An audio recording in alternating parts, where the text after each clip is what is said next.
10 minutes avec Jésus vous présente le Noël de mes cauchemars.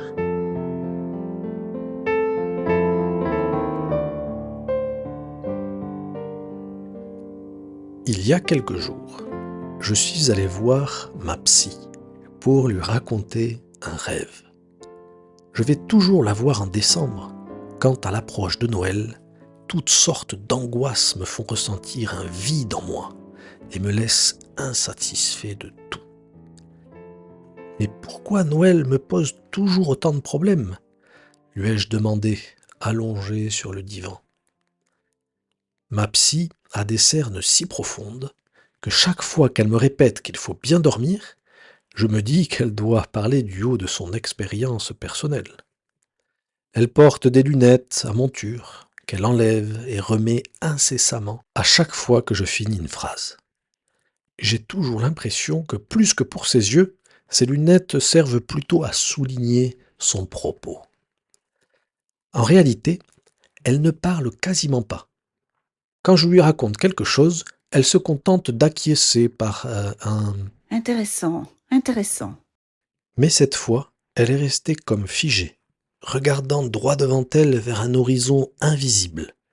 Elle a ôté ses lunettes, puis les a remises avant de conclure. Nous devons plonger dans votre inconscient. Racontez-moi votre dernier rêve. Voici donc mon rêve, ou plutôt devrais-je dire mon cauchemar de Noël. C'était terrifiant. J'étais au volant, coincé dans un gigantesque embouteillage, quand soudain, quelque chose est tombé sur le capot de ma voiture, produisant un poc sourd. Sur le moment, j'ai cru que c'était un grêlon, mais un grêlon énorme. Mais chose étonnante, vous voyez, malgré sa taille, la chose semblait souple et molle. En fait, je me suis rendu compte que c'était un panettone. Oui, un panettone. Un panettone.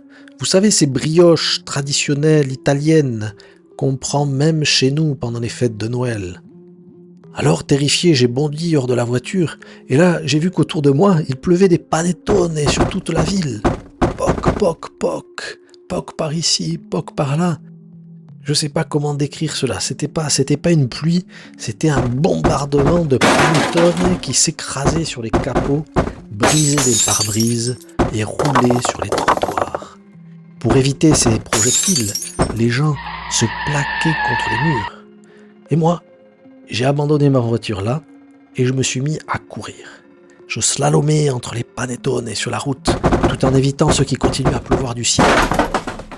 Et j'arrivais enfin sur une grande place. Là, quelqu'un s'écriait « Mais qu'est-ce qui se passe ?» Et un autre disait « On nous attaque !» Et une dame agenouillée au milieu de la rue levait les bras vers le ciel en proclamant d'un ton apocalyptique « Seigneur, l'heure est venue !» Mais je n'avais pas le temps de m'arrêter pour réfléchir. Je sentais que j'avais une mission à accomplir. Sur la place, des hommes empilaient des panettone en une montagne impressionnante. Alors j'ai commencé à gravir la montagne, persuadé que je devais les distribuer. Entre-temps, une foule énorme d'enfants s'était massée autour, les mains tendues. Alors je leur donnais les panettone, mais ils protestaient. « Non, sans fruits confits ! Donne-nous des panettone sans fruits confits !» Alors je me suis mis à ouvrir les panettone un par un pour en retirer les fruits confits. Un travail qui promettait d'être interminable. Je vous dis, c'est un cauchemar. Comment allais-je faire pour retirer ces fruits confits de ces milliers de panettone ? Je n'y arriverai jamais. J'étais désespéré, docteur, désespéré. Intéressant. Continuez. A murmuré ma psy tout en retirant ses lunettes. J'ai donc poursuivi. La scène avait changé d'un coup. Je me trouvais désormais chez mes beaux-parents pour le repas de Noël. Ma belle-mère s'approcha tenant une soupière remplie de tortellini, nageant dans le bouillon. Elle la déposa près de moi en disant « Je les ai faits à la main, un par un. » Je plongeai donc la louche dans la soupière, mais impossible d'attraper les tortellini. Ils glissaient sur ma louche comme des anguilles. Alors vous voyez, docteur, mon rêve continuait, plutôt ce cauchemar. Et je disais à ma belle-mère Vous voyez, mais j'arrive pas à me servir. Je suis désolé, c'est plus fort que moi, ça glisse. C'est impossible. Quoi? Tu n'aimes pas mes tortellini? Mais si, ne dites pas de bêtises. Soudain, la soupière entra en ébullition. Le bouillon jaillit, déferla comme une vague et submergea la pièce. Des milliers de tortellini flottaient çà et là dans la salle à manger. Vous voyez, docteur, à un moment donné, il y avait tellement de bouillon et de tortellini que je commençais à nager véritablement, au risque de me noyer, tandis que ma belle-mère hurlait. Tu les mangeras tous! Tu les mangeras tous! Tu les mangeras tous! Tout à coup, une apparition. Le Père Noël arriva. Et il fendait la mer et les flots du bouillon sur un zodiaque, dans la salle à manger, docteur. Imaginez-vous la scène. Alors il m'a hissé à bord, en me sauvant de la noyade. Et alors que je reprenais mon souffle, il me dit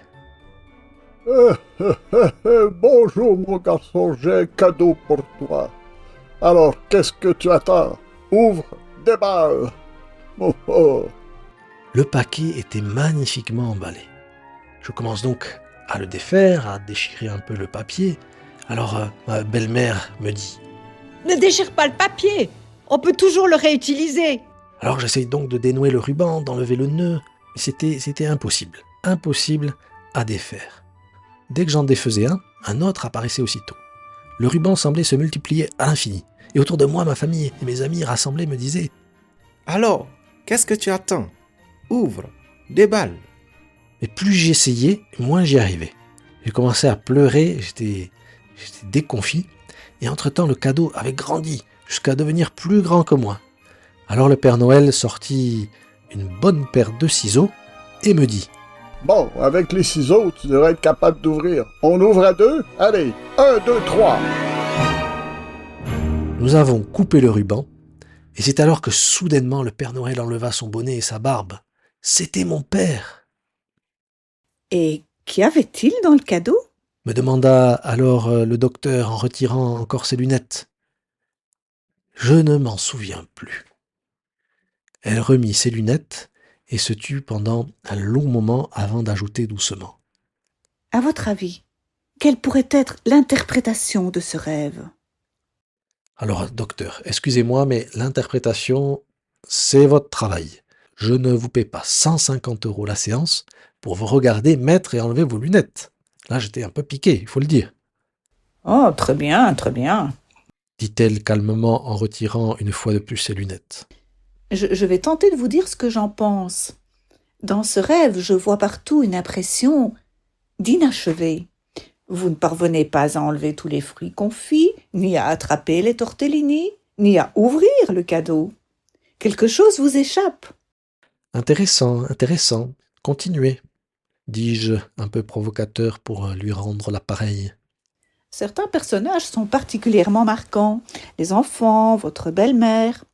Mais le plus important, c'est le Père Noël, qui se révèle être votre père. Une figure de salut, oserais-je dire.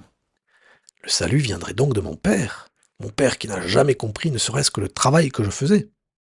Je dirais plutôt que le salut vient des ciseaux que vous donne votre père.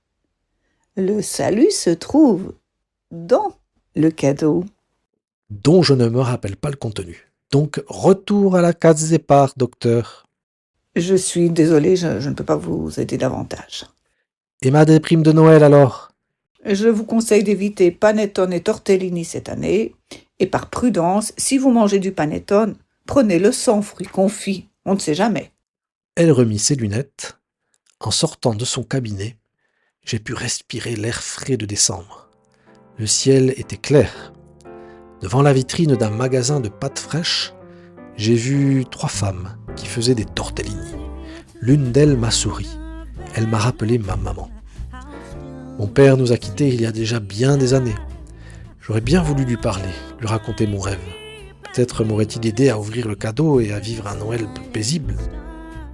Je suis alors entré dans une église. C'était un matin en semaine. L'église était vide. Sur un côté, un homme d'un certain âge montait une crèche immense. Je me suis approché pour le regarder travailler. La crèche était presque terminée, avec tout son décor. Il ne manquait plus que les personnages. L'homme tentait de soulever une lourde planche de bois pour faire le toit de la grotte. Un peu en difficulté, il m'a demandé. « Ah oui, bonjour. Vous pouvez venir m'aider, s'il vous plaît, là j'ai un peu de mal. » Ensemble, nous avons donc soulevé la poutre et nous l'avons posée sur des supports cachés par des roches en papier mâché.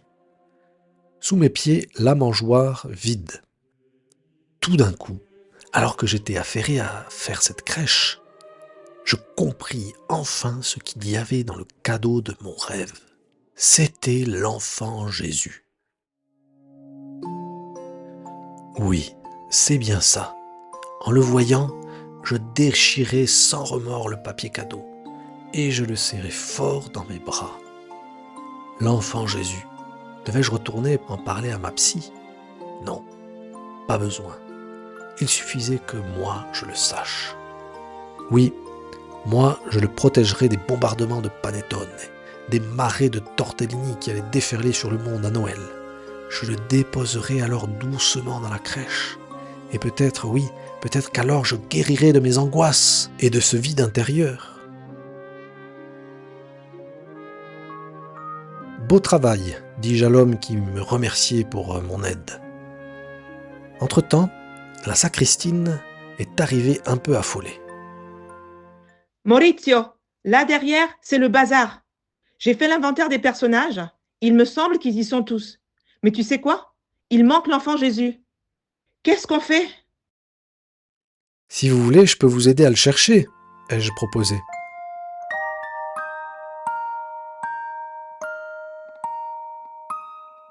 Et j'eus l'heureuse impression de me réveiller d'un rêve.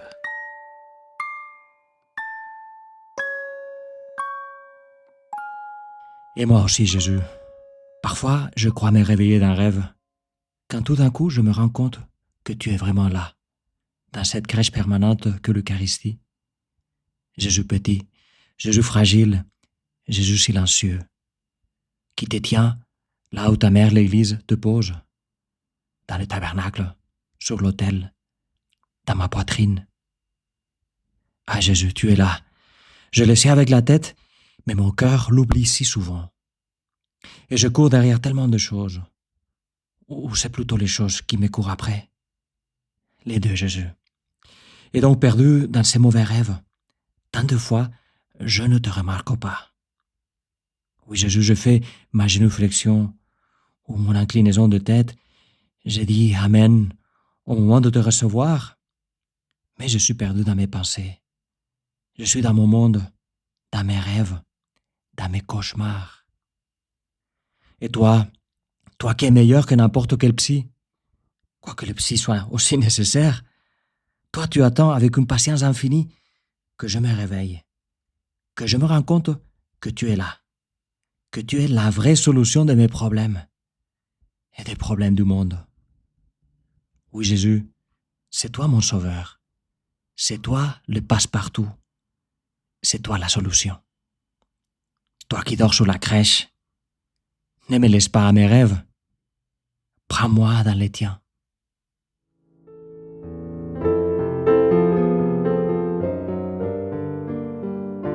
Vous venez d'écouter Le Noël de mes cauchemars, une adaptation de Il Natale dei miei incubi de Don Luigi Vassallo. Il est publié avec d'autres récits de Noël dans son livre Domani è sempre Natale. Toute l'équipe de 10 minutes avec Jésus vous souhaite un joyeux Noël et de beaux rêves.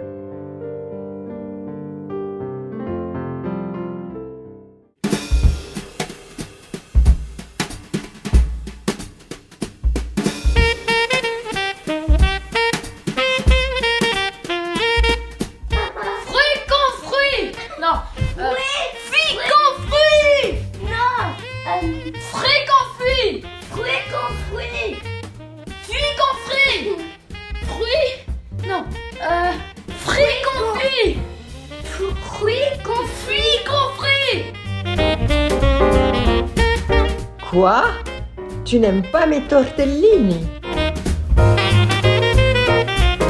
Allez, allez, il faut ouvrir, qu'il y a le cadeau qui est là, qui attend. Allez, fais ça vite. Oh, oh!